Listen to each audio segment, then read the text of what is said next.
Okay, so the first thing I gotta ask is, are you caught up with the My Hero Academia series? No, I quit a long time. I quit in the Yakuza arcs. I thought the What? storytelling was getting You bad. quit in one of the best arcs? Best. Oh man, it goes downhill from there. Ooh. No, I'm not saying it goes downhill. It stays Mm. consistent. I mean, okay, some seasons were clearly better than others. The Yakuza arc was actually kind of unique because it showed how quirks affected normal human society and its impact on crime. Having the old basic criminals pretty much be phased out by the new supervillains that can like threaten an entire city by themselves. I mean, there were bad seasons. The dancing season, my god, that was bad. That does go downhill. No, they make up for it in the later seasons. Like the current season is just pure chaos. So I'm absolutely fucking loving it. Yeah, I at the very end, I was like, you know what? Nah, this is getting dumb. It's similar to like how I quit like Black Clover, honestly. Okay, Black Clover, I can understand why you quit that. The animation was bad, the voice acting of the main character was iffy, and the plot was just a combination of different animes jumbled up all together. Like it was like a wannabe Naruto just exchanging the Hokage for the Wizard King. And then the plot lines, the surprise plot lines were like okay. And the characters were so goddamn one-dimensional. It's just, I'm bad because I'm bad. Oh, I'm a lazy good guy. I'm the guy who's flirty. There's no depth. Yeah, no, that was about. I mean, it was also like the power system was getting like horrifically stupid to me. Like, how? Like I stopped right when I was like, how do they ever lose? Because like the cat girl gets like the power where she can control fate, and like they all die and she just rewinds it. I'm like, no, this is stupid. Yeah, I mean, well, time powers is always stupid in my opinion. I just feel like, No, not even fate manipulation. doesn't Orihime from Bleach have a similar reality breaking power? God, I watched a little bit of Bleach. I didn't like that too much either. Oh my god, I thought that bro. was kind of mid. I was like, Oh my god. Yo, if you oh. tell me Naruto is mid, I don't know, man. I don't know if I can have this conversation anymore. I mean, we have to just end it Okay, here. okay. With Naruto, here's my thing. I liked it when it was a ninja anime. It was only a ninja anime for like 2 seasons, and then it never became ninja anime again. It turned to kaiju fighting. Turned to kaiju fucking Dragon Ball Z transformation fighting. And I was like, I would rather have just had a ninja anime.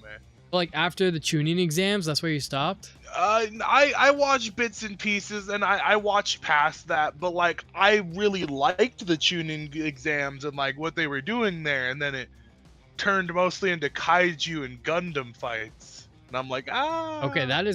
that's not true. Like No, it's true. you need to No, it's pretty true. you need to watch the series because like honestly, it's like And Naruto only has one ability, Rasengan. okay, Rasengan again. Rasengan a third time. okay, that I'll agree with you because how does the main character, who's supposed to be a badass and have infinite chakra, only know one jutsu? It's so freaking stupid. But have you noticed that's the thing with like every shonen main character? We have Ichigo from Bleach who uses Getsuga Tensho exclusively. The main character from Fullmetal Alchemist can literally do anything, but ends up just creating walls, stone spears, and turning his arm into a slightly pointier arm. And then you got like, I don't know, like Dragon Ball Z. Well, Dragon Ball Z, I'm like, it's a martial arts one. So like that one, I give a free pass. But then we had Dragon Ball Super that failed to build any of the tension, anticipation that Dragon Ball Z did for its transformations. Literally reusing old transformations like Kaioken to keep the audience interested. Like I'm just saying, for Naruto, it just became, if there's gonna be a big fight, kaiju. I wanted more like when what's the guy with he wears the headband, he covers one eye all the Kakashi? time. Kakashi, Yeah, like Kakashi versus the water dude, where like they were fighting, Kakashi almost dies, and then like they throw like a giant shuriken, and like it was secretly Naruto using whatever the like jutsu. Like that was cool. I don't get me wrong, the nine tail fox stuff is cool, but like I don't like it as much as the ninja stuff, and they focused on it too heavily. Okay, I do admit the fights in early Naruto is a lot more interesting strategically than the fights of like later seasons. Yeah, because like you can only make a kaiju battle so like dynamic. Funny enough, the author of Naruto after the Zabuza arc was pressured to do a tournament arc, which is why the story suddenly went to a different direction. He actually wanted to do a lot more world building, showing different villages, the mission structures, but obviously he had to follow what his publisher and company wanted to do. He was also pressured to make the anime or the manga actually good. Like, do you know Naruto is supposed to be a fox boy initially? Oh, I mean, yeah, like Naruto, like every manga goes through a lot of changes before like they finalize on what they want to do. Yeah, it was just a weird tidbit. In Dragon Ball Z, the editor actually gave a lot of feedback throughout the series. For example, the final androids I think were supposed to be 19 and 20 for Dr. Dro. But the editor said they weren't interesting enough, so that got scrapped. Then he introduced androids 17 and 18, but they weren't threatening enough. Yeah, they're women. Well, no, there's one dude and one woman. And 18? Bro, 18 was like every guy's dream for like so long. And bro, who would blame them? She was hot, had a badass attitude, and as her name suggests, she's at least 18. So completely legal. She's 3. What do you mean? You just built her. No. She was a human being that was altered somehow, and like now she has like robotic parts in her body. Open the Bible of God's watching. Well, yeah, it's just like it's just every big fight, every big event, and the closer you get to the end of the series, like the more it happens, it's just like, oh no, I'm about to lose. Trap card, kaiju fight. Oh, what about the Sasuke fight with his bigger brother? Kaiju fight. What about like? I don't know, man. If I show you some fights, like Itachi versus Sasuke, I feel like sure, you can show me. There are some fights that are ninja, but like they relied on the kaiju so much. Like when we found out there was 11 other tailed beasts and Orochimaru was a snake, and they could summon giant like kaijus to help them too. Like, okay, I agree. Okay, you know what? Okay, well I think we're gonna disagree on this because like I agree the fights can definitely be more grounded at times, and like the thing I totally agree with you is like Naruto should know way more jutsu. Like it just doesn't make sense how he just keeps doing Rasengan. Like yeah, like because they pretended he was the underdog like in the beginning of the show, and then you're like, no, he was never he had infinite power. Like whatever he wanted, he just didn't use it. Yeah, I kind of hated that. The main message of Naruto in the beginning was all about hard work and determination to change one's destiny. And then it just slowly became more about genetics and past bloodlines and families. Depending on what clan you were born into, that pretty much determined if you were going to survive on the war zone or not. There was the occasional weak Uchiha. Yeah, Sasuke would have been nothing without his eyes. Yeah, Sasuke without his eyes might have been the strength level of someone like Guy. Okay, let's not downplay Guy over here. It's a little... He almost killed God. Guy's strong, but I don't know. You can't really count the 8 gate. He almost killed God. No, I am and I will. He almost killed God. If your strongest move causes you to die, I don't think you can count that in the character's power level. I can win every fight, but I die. Oh no, I'm counting it. It's like saying Goku could beat anyone with the spirit bomb. It's like, yeah, technically that's true, but like he needs to charge it up. It needs to be perfect conditions. Yeah, but I can just turn on the 8 gate and win. Okay, but simple as. And I can get revived if they have the right set of eyes, because remember the pain arc? I just get revived. Oh yeah, I think you can revive an unlimited number of people, but you'll always die. Yeah, I thought that was dumb. I hate that of oh yeah, no, there's just an infinite respawn machine if you just have the right thing. But you die. But there's an infinite respawn machine. I mean, yeah, like you take out the eyes, you master it, and now like that guy can like do the same thing. Like there's also that one scene. Okay, so you roughly know the end of Naruto, right? Yeah. Okay, so Naruto and Sasuke at the end become friends again, and Sasuke suggests that he can revive everyone, Mhm. but Naruto says no for some reason, and I'm like, Yeah. I'm sorry, but sacrificing one life to save everyone is definitely worth it. But it wouldn't have killed. It didn't kill the pain guy. It's iffy. They hint that it sometimes is a lack of chakra, but other times they were like it's a guaranteed kill. So I don't know. I think it depends on the story and like what's at stake. The pain guy did it 15 times in a row and was just like, yeah, I'm chilling. 15 times in a row. Did it a lot. I know I exaggerate, but he did. He revived his friends at least like 3 times or so. No. You're about to get a lot of hate from the audience. Like reviving his dead bodies was really different than reviving someone who recently died. Reviving his dead bodies is just pretty much repairing the body so that he could just like control them again. Very different from when he revived everyone from Konoha. I think the thing that kills you is bringing back the souls for the bodies. Yeah. But let's get off Naruto and talk about a topic you really love. Demon Slayer scaling! I actually was just sent, or I actually saw on Reddit. It was another like a beautiful thing. So they were arguing like, oh well, demon slayers and demons are this fast, blah blah blah, and they're like, no, they're not. It's like Muzin is light speed, Bro, what? Light speed? and and it's like, what are you talking about? And then, hold on, I'm gonna find the screenshot for you. You can put this in the video if you want. Sure, bro. But what the where hell are is they it? talking about? Light speed. If they really were able to do light speed, they'd be destroying mountains. Not like I am a demon slayer like down player to most people. I think none of them are even like Mach speed. I think they can just run fast and do abilities. Cuz no one can explain to me the like how you tell what is a like fluff and what's their actual ability. Cuz remember, the lightning, the fire, all that's fake. It's fake. That's just yeah, for it's you. fake. So what's fake and what's not fake? I still think that was the biggest fumble of the author. If you have demons who can do these crazy things, why can't the sword fighters at least be able to summon a little water and lightning? Okay. So let's do feats. Let's do feats that we know of. We see Rengoku. He runs. Okay, wait. Demon Slayer. Have you watched all of it? Yes, I watched every little bit. Okay, so Rengoku, he's caught up to a train before. So like in a train, that's like what 40, 50 like miles an hour. An old steam train. So yeah, old steam train. Like yeah. So we'll say like 40 miles an hour.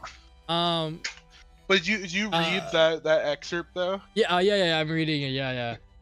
It's stupid. It is so freaking stupid. And people are just like, your light speed. He said moved in a flash of light. Simple as. I don't know. There might be like a demon ability that can cause you like to teleport, or like move at the speed of light. But like, nah, I don't believe. Maybe teleport, but I can't. Yeah, think teleport. of I mean, shit. Teleport. We have that because like of the Infinity Castle, but like.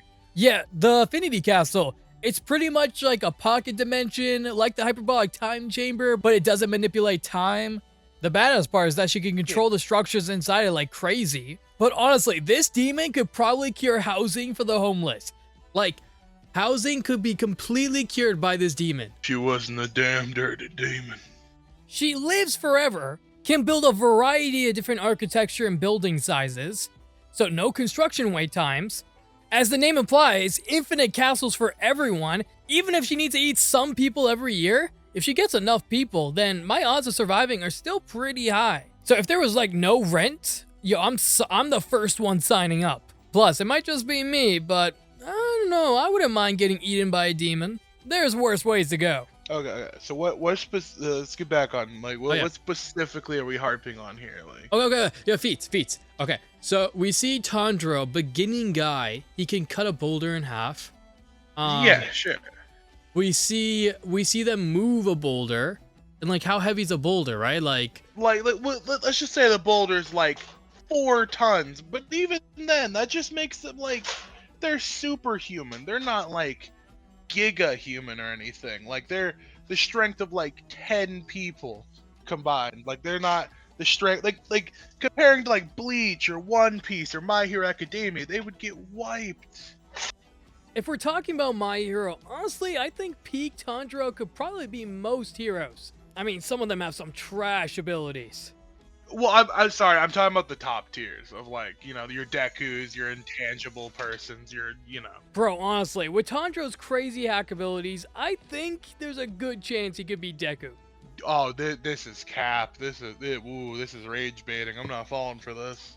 Dude, I'm telling you, like, you gotta think about it. Like, Tanjiro. Okay. Here's how I think the fight would go. Okay. So you got Deku. Deku's 100 feet away. You got Tanjiro, who's like, it's just like they're both on both sides of a plains. Tanjiro runs at Deku. Deku goes 2%. Tanjiro is flying into a building and just like blood splat. You remember that like One Punch Man like versus the mosquito where he just like backhands it into a building? That's what I see. Just Okay. I agree that Deku can move fast. And because of his sixth sense, he can kind of react fast. But he can't think fast. And he doesn't have that martial art instinct that Tanjiro and the other Demon Slayers have. And unlike Deku, who's constantly taking hits, the Demon Slayers, if they get hit once, they're done. So they're trained to constantly be dodging these demons. So I think he could survive pretty long against Deku, even with his speed. So yeah, I think it'd be a close fight. well, here.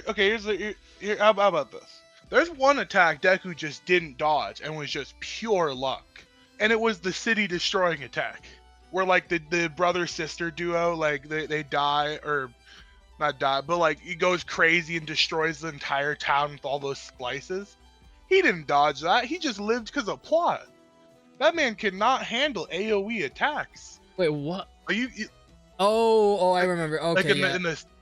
Yeah, like keep in mind, all Deku has to do is punch the ground, and the ground is gone in like a football field size area, and he just has to punch in his direction. The thing I think is Deku like in My Hero, their speed scaling is too high.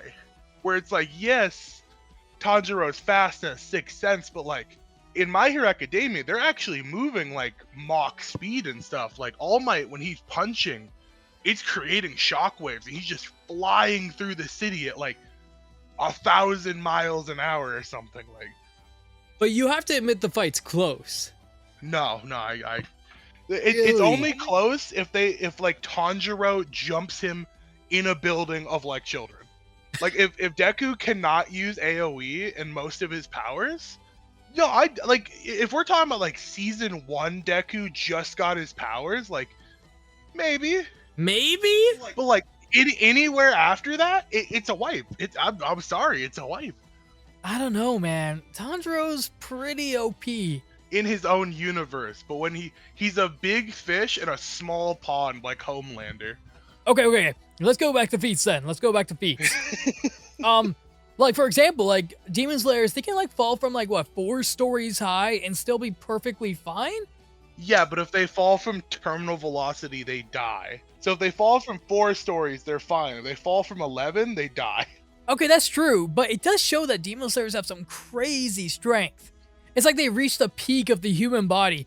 And when we compare that to like someone like Captain America from Marvel, I doubt he could barely jump 1 story, maybe 2? Let's not get into Marvel scaling. It's gonna be bad for both of us. It's gonna be terrible. I'm just saying, like, the peak of the human body in Demon Slayer is like absurdly peak. Absurd for that universe. Like I say Spider-Man would wax Tanjiro. I'm sorry, bro. Like, Yeah, but Spider-Man has like, are you counting like all his goddamn gadgets? Because he has a lot of gadgets. Bro, I'm counting Spider-Man, his hands, and his web. I mean, honestly, you don't even have to use the webs. Like, probably just his hands. That man is just If he him. doesn't have webs, I guarantee Spider-Man loses. Bro, I think you forget. You remember when Spider-Man like started taking fights seriously, and he's like one punching like Rhino and other like super strong super soldiers? Like, Well, first thing I gotta say, Rhino, incredibly lame villain. And the rest of his villains aren't really martial artists. They're just random people who just got superpowers and became evil. I mean, not counting the craziness that happens in the comics. Even Spider-Man doesn't have any type of real martial arts training. He just relies on his spider sense to dodge and make up for his lack of fighting experience. But Tanjiro has that same thing plus martial arts experience.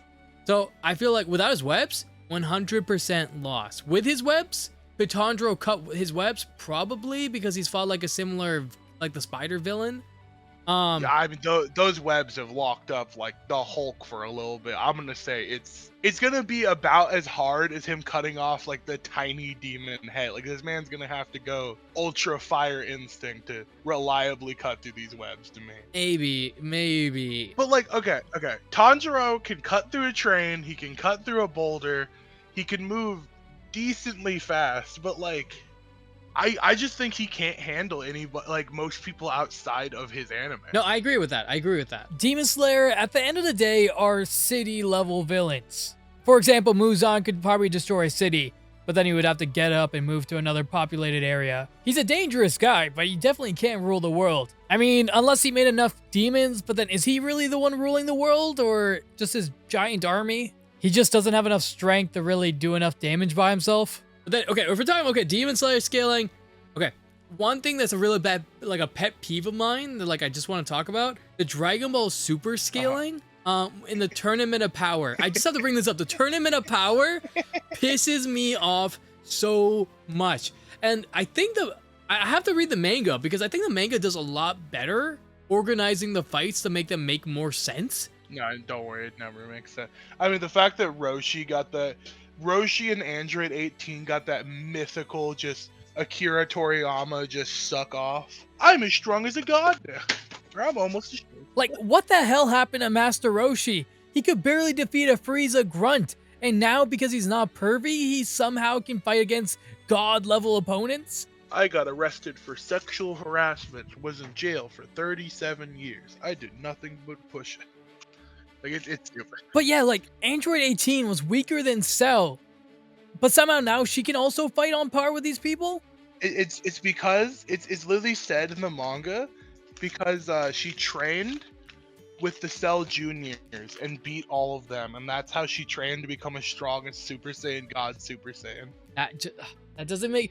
Like, how are these humans, like, how is Krillin, like, fight... I don't get it, man. Because... No, the Android one pisses me off the most. It's an Android. There's nothing to train there. There's no, like, I don't know how much of them is Android, but I can only assume most of it. Like, there's not muscle in most of it. There's no training. I mean, if she can have children, then it makes me wonder, like how much robot is she? Because, like, I'm like, if you can have, like, a normal kid, like, you must be pretty, like 50-50, like... Maybe. We just don't know. We just don't know. Oh my god, then we got Gohan Beast, or whatever his transformation name is. I'm not sure. I mean, Piccolo fucking orange mode is equally as dumb. Yeah, exactly. There was no build-up, no anticipation.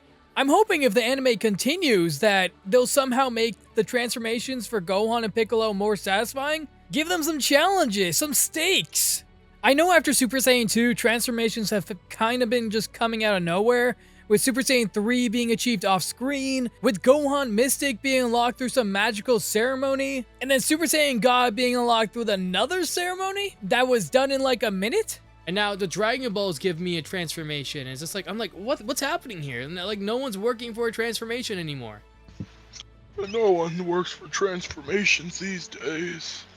It's just like, I feel like it should have just ended with Dragon Ball Z. I think. Yeah, no, I agree. Yeah. I feel like I love Dragon Ball Z, and I wanted more content. But like, I wanted Gohan to be the main character since the Buu saga. Yeah, but they tried in the Cell saga, and there's so much backlash they stopped. Yeah, I heard it was just not popular in the Japanese audience. And that's why they changed it. Yeah, no, it was so unpopular, they just stopped. And I hate that because I'm like, I understand like Japan's a big market for you, but like Dragon Ball Z is like a international anime series, and like I'm pretty sure like every other audience in the world was like, Gohan's fine as like the MC. Like, I understand, like, and I like that, like, a different type of character. Like, he doesn't want to fight, but he does it out of responsibility versus Goku, who likes fighting. Yeah. But yeah, okay. One more thing on the Tanjiro's ass. Yeah. The weakest team that could beat Tanjiro is Gravity Girl and just me. me with a knife or something like. What? Someone's But confident. yeah, just give me Gravity Girl and give me like a gun or something. I'll win. If he can't be on his feet, he just loses. Okay, using a modern gun against Tundra is a little unfair. But speaking of Gravity, I don't understand how she's a hero when she has to touch someone to make them float, which isn't lethal, and 80% of villains have long-range attacks. Brother, Moneta exists. Sticky Ball Man exists. I'll give her a pass. Honestly, Mineta's powers are not that bad. I mean, he can throw those sticky balls infinitely, no one can take them off other than him, and if he hits the eyes, they're done. Cover the mouth, oh, they can't even breathe. If he lives long enough to hit the eye. Have you seen how short he is? No one's gonna see him down there. Man, some of the proportions in the show are really crazy. Like, how is he so short? Are you questioning the existence of midgets? No. I don't know how he's so short. It's not realistic. My Hero is probably like the biggest mainstream anime that doesn't have like any fan service other than like a few like, oh, like she's in like a skin tight suit. Well, I guess I was gonna say they make those children, those minors, in some pretty weird suits. Okay, you know what? It's coming back to me. You might be right. Yeah. I mean, in Japan, it's legal over there, but like, brother, the girl who can make anything out of her body, she's just wearing stripper wear at that point. Like, Okay, yeah, she is definitely a problem. I feel like the author made that quirk just for the justification to put her in that outfit, which is one of the many reasons why I wonder why My Hero Academia just couldn't take place in university. A college girl in that outfit would just be another Tuesday, and would have made the entire plot make a lot more sense. also, can we expel Invisigirl? Why, because she's running around naked? Yeah, just, oh wait, oh no, I'm losing. What do? I need to pull my tits out. Oh no. I mean, dude, Imagine your entire power is just you're an exhibitionist. That's crazy. I don't know, man. When I think about Invisible Girl, her powers are definitely being wasted as a hero. She could have been a top-tier vigilante assassin, killing anyone who was above the law. Politicians, billionaires, religious figures could have had like a 10 times the amount of impact on society versus catching some no-name villain. And the only way to catch her would be through some type of smell or other sensory quirk. Yeah, it's just so weird to me that just like they didn't just make it so she could make things invisible. It's just like, no, I gotta strip again. It just happened. But bro, imagine being her parents. Do they ever bring up in the show if she was born invisible? I can drop the kid. No, where is it? Oh my god, that would be fucking terrifying. Hopefully that was not the case. I'm assuming her quirk like awakened, or maybe around the age of 6, and she just suddenly vanished with her mom and dad just wondering where she went. Then she looks at herself and comes with the realization that she actually went invisible. I mean, other than assassinations, the ability to be kind of a curse. Just imagine going to a hospital. You need a blood transfusion, but the nurse and doctor can't find where the hell your veins are. Well, apparently if you shine light on her in the exact way, it turns off her power and you can see her. That was such a forced couple. I understand the cliches that you want like most of the characters to end up together, but really to have a character where his quirk gives him the ability to see the character if he uses it just right is ridiculous. No one cares about either character, so why even have this? And then finally she gets shy because someone can finally see her, which I kind of find strange because wouldn't she be like super happy that someone can finally see her and she can see herself? Damn, now I can't throw mad ass in the corner. No. Alright, what? Yeah, that's why a lot of this fan service, I would be a lot more comfortable if they were just university students. They were just adults. Hell yeah, adults. You can keep the same rating, keep everything the same, just have them aged up. I understand it might be less interesting for the younger audience, but overall it should be pretty much the same, and it would make a lot more sense. Like, do you know how many quirk users there are? And there's so little, like, adult heroes. Like, that's what bugs me. So much of the show was just about high schoolers dealing with the fucking, like, world-ending threat. Yeah, exactly. And speaking of the world-ending threat, I hate that we have this guy who's literally destroying an entire country pretty much by himself, and you see no other country really helping, except for one hero from America. And their main reasoning? Red tape. Oh, the other countries don't want to get involved. And I'm like, bitch, if you don't help, this guy is going to start spreading his influence everywhere else and fuck up your country. So why aren't you coming over here and helping us out? And on top of that, something that I think is super dumb that they're like, oh no, it's just how it is. It's like healing is the most rare quirk ever, and that's why like All For One doesn't even have healing. Like if All For One had just regeneration, it's just over. It's just lost. But there's like, well, they're rare. He didn't find any in 10,000 years. Yeah, it's like super rare, and he only got it after he got a critical injury. So now he has to wear that creepy gas mask Yeah, to stay alive. It took him that many years to fucking. Oh, it's dumb. Okay, what's the next one? Okay. The new Avatar show. There's not much about it. If you search it up online, there's just a picture of the new Avatar. Okay. I just want to say Avatar: The Last Airbender. Okay, let's agree with this. Avatar: The Last Airbender. It's a hard rewatch if you're like an adult, but like it's like an S tier show, right? Yeah. Okay. Yeah. Like I'm gonna watch it like when I have kids. And then like Legend of Korra. I don't blame the writers. I blame Nickelodeon for not giving a stable budget and constantly giving them budget cuts. But I would give them like an A tier for the show. I'm gonna go like. Oh no. I go like B tier. Like the animation's cool, the story's fine for most of it.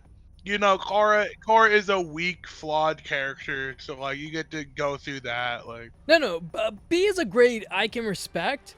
I think Korra does have better villains, but the side characters of Korra are really weak. They weren't as funny, as interesting, as like just eye-catching. Yeah, it doesn't like that. That's one of the big problems of why it could never be as good as the original Avatar. It just have the whimsy. Exactly. They didn't go into the forest and have a bunch of cousin fucking like rednecks in the swamp. Hey, buddy, what you doing around here? I felt like they were trying to do the same formula, but they ended up with too much Katara energy and not enough Toph and Sokka energy. Like the goofy lightheartedness. Oh, the side characters were ass compared to original Avatar. Yeah, I think that's the problem. The side characters just didn't carry it. Like how. I would have killed for just a Toph. Oh yeah, did you see the picture for the new Avatar series? Yeah, I see it. Okay, so like I'm a little worried. The plot of the show sounds interesting, taking place in some type of apocalyptic Avatar world, but I don't like that like she looks super young in the image they released, Yeah, and I'm Katara like, I being kind of ass, wanted a character that's like 16 or above, like Korra's age. I just feel like if the character's 11 or 12, it just be at my age, it's just so hard to relate and find the character interesting, and then I'm afraid they're gonna dumb down the plots because it's an 11 or 12-year-old. I like Korra because a lot of the themes and plot lines were just a lot more intense and they could go deeper with it. Yeah. And then hopefully Nickelodeon doesn't screw them over again like with Korra. Better make more money. And then firebending that you love. I was rewatching clips, and you know the clip where Zuko's dad is shooting flames right in his face after the Agni Kai? Yeah. Yeah, like his face should be melted from that. He didn't even lose the eye. Yeah, didn't even lose. But all he gets is a basic scar? His eyeball should be melting off, but all it looks like is a skin burn. I'm like, what?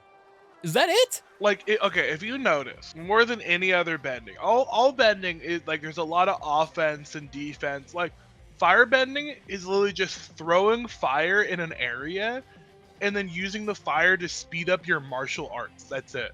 Compared to like the versatility of like almost every other bending. Like, it's mostly just speeding you up in circumstance. Yeah, firebending is probably the most trash bending, but I feel like what makes it OP is that it gets so many buffs from the sun, volcanoes, the comet, and that's how it defeats other bendings. I don't think Earth really has, like, I guess earthquakes might, like... Well, no, I think it defeats other bending styles because they're technologically well past everyone because they went into metallurgy faster. That's why they're the only ones with mass amounts of tanks and drills and other. I don't think they won off of just fire bending. They won off of a technological advantage. You know what? You're probably right. When I think about it, yeah, you're definitely right. Because Yeah, like they didn't fly up to the Avatar castle or the airbending castles. Like they literally tank grappled up there. Which is crazy because some of the temples were in absolute ridiculous locations. Oh yeah, no, it's stupid. Or like you go to the earth bending like capital and you don't see all these blimps. Like it's just the firebenders just like, yeah, we own blimps. I still don't understand how no airbender survived. There's theories out there like Ty Lee being a descendant of an airbender.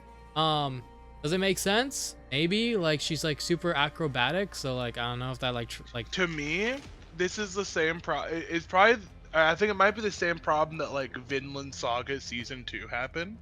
It's like it's a group of people that are violently pacifistic. I have no enemies, and then an enemy just came and killed them.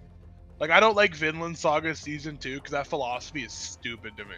I think the Airbenders died mostly the same way. Of they're just like, we're not leaving. This is our home. Are you gonna fight? Nah. We'll mostly just kind of chill. Like, they fought back eventually, but like not in any real way that stopped them.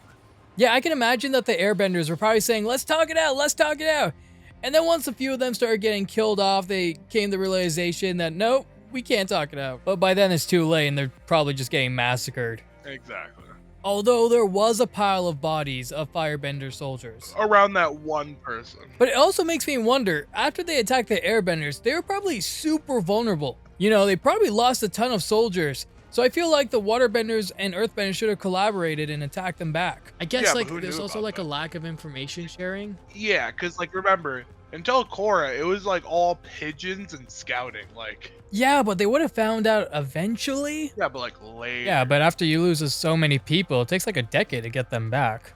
I mean, maybe they lost a lot of because like the thing is, we see a lot of people like get flung on the mountain, but like perceivably they can just fly and just stop themselves from falling, like how Zuko does. Of just like you just shoot fire at the ground, undo your momentum. So like, how many did they actually lose? Like besides the corpses on the ground? Because I don't know how good the average firebender is, but like all you really have to do is like time it before you hit the ground, just shoot out a bunch of fire and you live the fall, no matter how big the fall is. Which is so badass as well. They show airbenders being the masters of manipulating themselves through momentum, but firebenders can do 80% of what they can do plus more. Yeah. Some of them can also fly without sacrificing all their earthly desires. To be fair, I think earthbenders should be able to earthbend rock under their feet and fly around. I don't know why we don't have that. You know what? I never thought about that. But I think it's because earthbenders have to be connected to the earth to do most of their earthbending, and without it, they don't have a strong enough foundation to lift whatever they're lifting. Oh, okay, fine. What about just waterbender? They sit on a block of ice and just block of ice themselves around. They don't need to be connected to anything. Like, Well, we see like a sort of like Iceman thing where like they form a bridge of ice and they just like move around, but the problem is yeah, but they don't like, just fly. they don't just by. fly, and like the problem is like you run out of water so quick doing that. So like yeah, I feel like that would kind of just break the scaling if everyone starts floating. No, but like you gotta make an explanation of why there aren't things. I feel like the excuse they would give is something kind of basic, like they need a foundation to ground themselves and to use their bending. They can't be like floating around because they won't be able to focus properly. And the only one that can do it's air bending because air is everywhere and it's unstable. I feel like as they expand more bending styles, the show's power scaling is just going to keep breaking more and more. Like when they introduced blood bending, I felt like that just made waterbenders way too OP. I mean, waterbending was already stupidly OP. Like, I don't know. if you're being real, you know what I'd do if I was a waterbender? We fight. I'm losing. I'm like, you're already dead. And they're like, what? It's like, you're sweating. Icicle and brain. Oh, okay. It turned all your sweat into icicle and brain. Like, what do you do? But like, pretty much everyone has that. Well, except for like earth. But like, water and like air just have like instant wins. There's, like, water is icicle and brain, and fucking air just has like, hey, what are you breathing? What? They just pop their lungs. Yeah, earthbending. You just make a vacuum, just dead. Yeah, earthbending makes a similar mistake where they can sink anyone into the dirt anytime they want Yeah, you're dead. without any earthbending indication. I think they just tap on the ground with their foot and boom, they just sink in. And then firebending has, you know, lightning, but lightning is kind of mid. Lightning is it's kind of mid. It takes too long to charge up. It's an instant kill for sure, Right. but you have to aim it, which is also It got blocked by earthbending. Come on, it's instant kill if it can land. That's the worst part. Is landing a thing. the problem is it's lightning, right? So like if you hit anything, it's gonna go to the ground because it's just like it's a conductor, you know. So like The earthbending is just nah. earthbending kind of counters it. They're like, yeah, I guess you're. Waterbender counters it. No, Air. I mean, would lightning go through I the mean, water? theoretically it could. Well, water's a really good conductor, so theoretically it would hit the water. I feel like and you'd have just really electrified water. you would need a big enough body of water to absorb all the energy. No, it would take. Oh, you're right. Yeah, because I feel like if it's like a thin Okay. layer of like water, it'll just go through. Just to be fair. And then if it has to be like a huge body of water, and then the lightning will just be in the body of water, and then like it'll still be electric. The water will be like electrocuted, so like they have to throw it away. Yeah, but then I throw it at you. Oh man, okay, yeah. So it's just like it's, but like electricity, I feel like they could expand on the power set, like 100%. because it's kind of basic. Like they have one move with lightning. I get it. It's a one-hit kill, but like it never hits. So because like you can redirect it. Like it only hits what, like 2 times in the series? No, one. Yeah. It's Aang, and then it could have hit Zuko's dad. That is it. That is it. But he chooses not to because he's like the Avatar needs to be the one to defeat him. Yeah, I don't know. How long have we been talking for? We have been talking for nearly an hour. We started at basically 9, and it's 9:48. Okay. I keep forgetting. Okay, yeah. Thank you for telling me that, because I was like, if you told me like, "Yeah, we've been talking since like 9:23 and now it's like 10:46," I'd be like, whoa, how much time is that? Like, okay. Okay, yeah. So, I don't know. Do you want to like do a chime off? I can't think of like what to say at the end. Sure. Hey, thanks for inviting me, one of the haters from Hater Anonymous, on the screen right now. Huzzah! Check me out for takes where I hate on things.